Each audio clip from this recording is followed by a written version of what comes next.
श्रावण महिना म्हटलं की सणावारांची सुरुवात चालू होते आणि सणवार म्हटलं की प्रत्येक घरात काही ना काहीतरी गोडधोड बनवलं जातं. तर श्रावण महिन्यासाठी इथे मी खुसखुशीत अशी करंजी बनवणार आहे. त्याचीच इथे मी सगळी तयारी करून घेतलेली आहे. तर करंजीसाठी इथे परातीमध्ये एक मध्यम आकाराचा बाउल भरून मैदा मी घेतलेला आहे. आता याच्यामध्ये आपल्याला चवीपुरतं मीठ घालायचं आणि या मैद्यामध्ये 2 चमचे इथे मी तूप घातलेले आहे.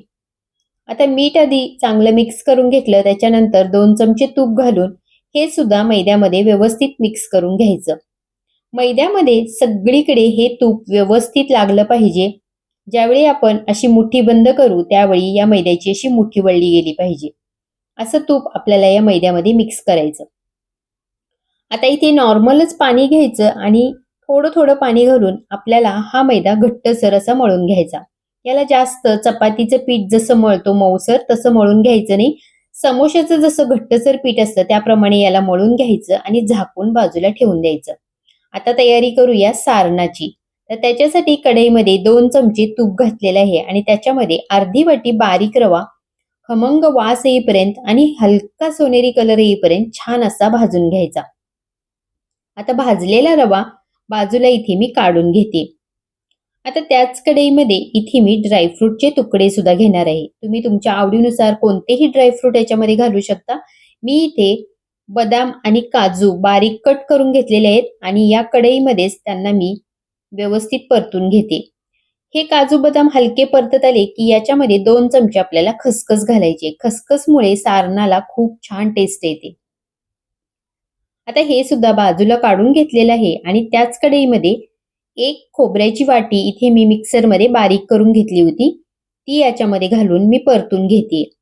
खोबरं सुद्धा भाजताना आपल्याला सतत हलवत याला भाजून घ्यायचं, कारण खोबरं पटकन जळतं. त्याच्यामुळे याला व्यवस्थित आपल्याला भाजून घ्यायचं. सतत हलवत राहायचं. खोबरं सुद्धा आपण भाजून बाजूला काढून घेतलेलं आहे.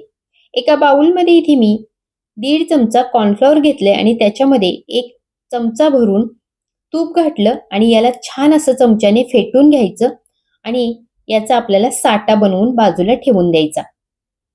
आता आपण मळून घेतलेला मैदा सुद्धा व्यवस्थित भिजलेला आहे. याला पुन्हा एकदा आपल्याला मळून घ्यायचं आणि मी इथे तुम्हाला दाखवते त्याप्रमाणे याला मळत मळत याचा रोल बनवून घ्यायचा आणि या रोलचे समान आकाराचे आपल्याला 5 किंवा 6 असे भाग बनवून घ्यायचे आहेत.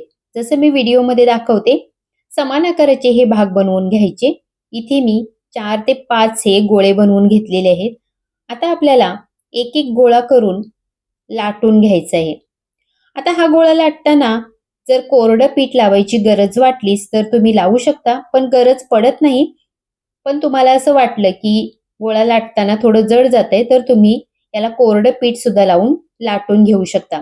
याला जास्त ना जाड ना पातळ अशा प्रकारे ही पोळी आपली लाटून घ्यायची आहे. अशा प्रकारे 5ही पोळ्या मी लाटून घेतलेल्या आहेत. आता पहिली पोळी पोळपटवर ठेवायची आणि त्याला आपल्याला साठा लावून घ्यायचा.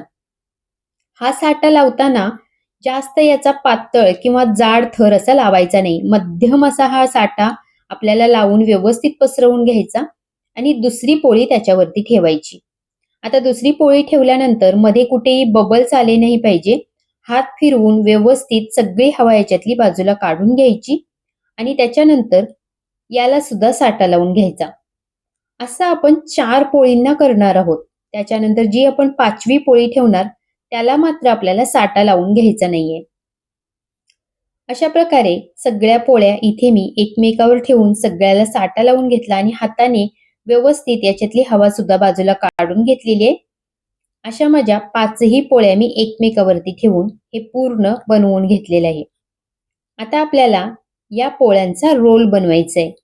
तर व्हिडिओमध्ये दाखवल्याप्रमाणे घट्टसर असा याचा रोल बनवून घ्यायचा. हा रोल बनवताना कुठेही हा रोल पोकळ असा ठेवायचा नाही. घट्टसर असा रोल झाला पाहिजे आणि हा रोल पूर्ण बनवून झाला की व्हिडिओमध्ये मी जसं दाखवलंय त्याप्रमाणे पोळपटवरती हा रोल असा फिरवून घ्यायचा.